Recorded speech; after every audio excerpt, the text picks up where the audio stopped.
the next domino, and the one that I spent all night talking to people with, front office people, agents, whatever, is Durant. And the vultures are going to circle on Durant. Those vultures expect the Nets to put on a strong face for a while, to not rush it, to posture, probably honestly, that no, he has 4 years left on his contract, just like over the summer. He's got 4 years left. We control the situation. We're trying to win. We don't want to do this. I would guess Durant doesn't want to just go out and do the trade request again, because this is just all so ugly. I would guess that he sort of not skulks, but just sort of sits in the background, at least in this regard. The Nets also, December 15th and especially January 15th, a whole slew of players become tradable that are critical here. So I don't think this is going to be fast. I don't know that it will ever really happen, but I know that the whole league is ready now to re-engage on Durant. And like I said, I think the landscape has changed. So you're the CBA trade guru expert. I've got my list of teams. Some of them are duplicates from the summer. You can start anywhere you want on the Durant trade landscape. Yeah, I mean, I think that, as you said, like, I don't think that there would be a point where he does ask out. I think the schedule itself might just take care of that. I mean, you look at what I haven't even looked at the schedule, Bobby. Yeah, I mean, here it is. Here it is, Zach. You've got Washington, Charlotte. When you can Charlotte with, they're decimated. Dallas, Knicks, Clippers, Lakers, Sac, Portland, Memphis, Philly. It's not easy. It's not an easy schedule here. So when you look at the landscape of the league right now, you've got 34% of the players that can't be traded. You mentioned December 15th, January 15th. That will certainly open up based on players who signed as free agents here. It's interesting. You go back to the teams that we've talked about during the summer, like Toronto.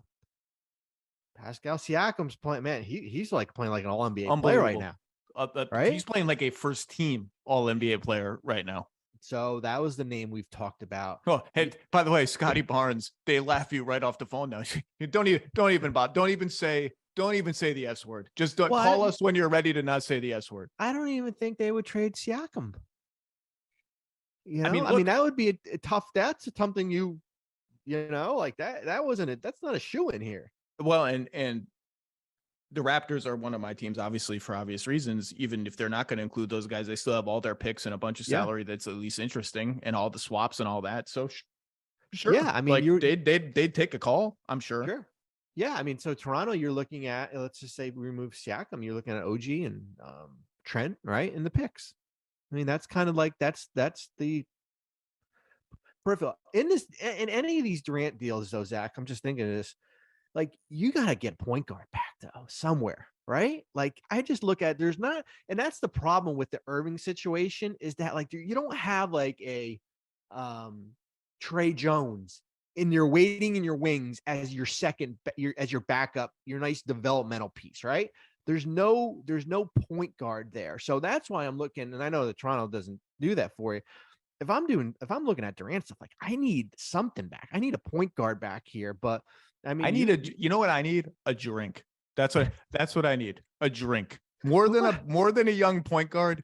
I need to go to the liquor store and get a goddamn crate of whatever my favorite drink is. That's what I need. How about we're only 2 weeks into the season? And I've already felt like we already need the All-Star break. What the hell were we talking? Toronto. Oh, the point guard. I honestly, like, yeah, what you're saying makes sense. At this point, it's just, I just need whatever helps me recalibrate my team. And I don't know that I'm that concerned about it. What other teams pick any team you want. I was going to say what other teams that maybe weren't in the heat of it in the summer might get into it now, or maybe one of those teams that you think has an even better shot now.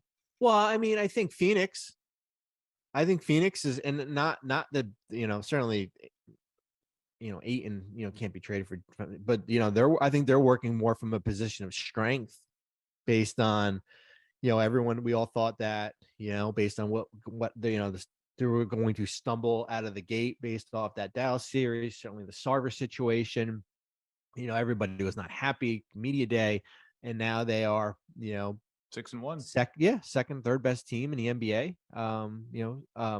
So I think Phoenix, they've got all these expiring contracts, all the picks, 4 picks, 3 swaps. They can get up to Durant's number without including Bridges or Ayton, or you could, if you want to do that, or wait until January 15th and say this is what we have. But I think Phoenix would be certainly a team there. It's interesting. I think the first reaction some fans might have to Phoenix would be, well, we're 6-1, we don't need to do anything. And I think a smart team would actually think the opposite. We're 6-1, but your margin for error in the playoffs is so little. If we have that kind of opportunity with Chris Paul at age 37, you've got to consider it, if not execute it. The idea that they could do it without Ayton or Bridges, and I'm not even sure the Nets, I don't think the Nets like Ayton, and I don't think they view him as a great piece that they could flip down the road. Bridges is playing out of his mind to start the season. The idea that they could do it without including either of those guys is like, I mean, that's absolutely a no-brainer to me. But yeah, they'll get back into it. Yeah, I mean, we'll see where this Boston team goes, right? I mean, I think if they, they'll be better than a 500 team. But if they feel like he is a missing piece, I would certainly think the Celtics revisit it. I would think Jaylen Brown. I don't think that the Godfather. Gone. I don't think the Celtics even revisit it, to be honest with you. I think the Celtics just say, we made the finals. Yep. Jaylen Brown is playing really well. We've just gone through our own organizational trauma. We're not doing this. By the way, a quote from Kevin Durant at Shoot Around today. Brian Lewis from the New York Post tweeted this just now. Durant, I'm not here to judge somebody or talk down on the life or how they feel their views. I just didn't like anything that went on. I felt like it was unnecessary. I felt like we could have just kept playing basketball and kept quiet as an organization. I don't really know what that means. I mean, basically, you just wanted to sweep it away, and for Joe Tsai to basically pull Kyrie into an office and just reprimand him without anybody knowing. And then again, here we go for another quote. Our producer Dan is sending me this. This is Durant again, according to Brian Lewis at the New York Post. This is the way the NBA is now. The media, so many outlets now, and their stories hit pretty fast now. So that's where all the chaos is coming from. Everybody has an opinion on the situation, and we're hearing it nonstop. The chaos is not coming from the media. The chaos is coming from inside the house. This is like when Durant said before the season, why are you guys going to keep asking me about my trade request? Because you requested a trade, because you're one of the 10 or 12 best players in the entire history of the sport. And when someone of your caliber with 4 years on their contract that they just signed asked A, to be traded, and B, for the higher ups on the team to be fired, I'm sorry to tell you that that's going to get more coverage than Nick Claxton's pick and roll defense and how that might fit with Ben Simmons. I'm sorry to tell you that the chaos has been completely self-created by Kyrie Irving and Kevin Durant. And when he was there, James Harden, by quitting on the team, but he's not there anymore. Like, there's just, I don't know. I just, all of this stuff, all these comments are like, can we just play basketball again? Can we just talk about basketball? Even Sean Marks today, can we just talk about basketball?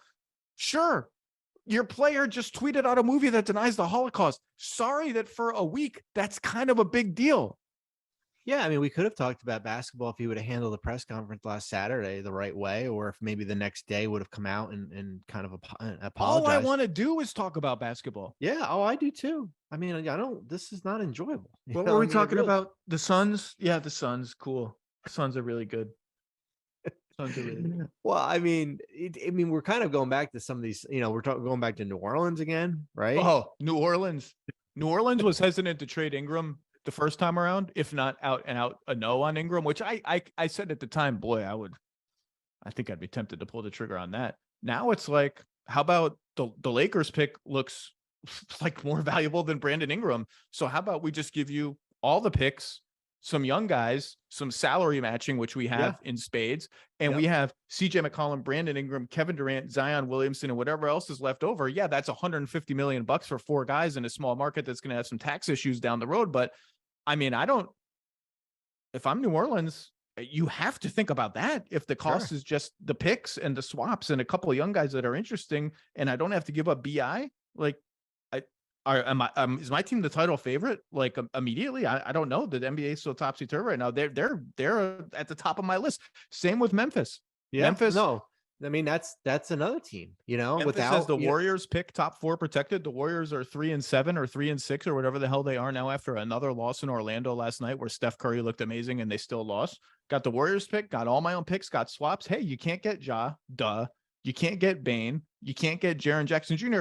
That you don't like that? Too bad. Here's everything we got to offer. Like if I'm Memphis, like that makes me the championship favorite. Maybe I have to think about that. Yeah, I mean, here you go. I mean, Tyus Jones, Dylan Brooks, and Danny Green, and whatever Goodbye. picks. Goodbye. Enjoy Brooklyn.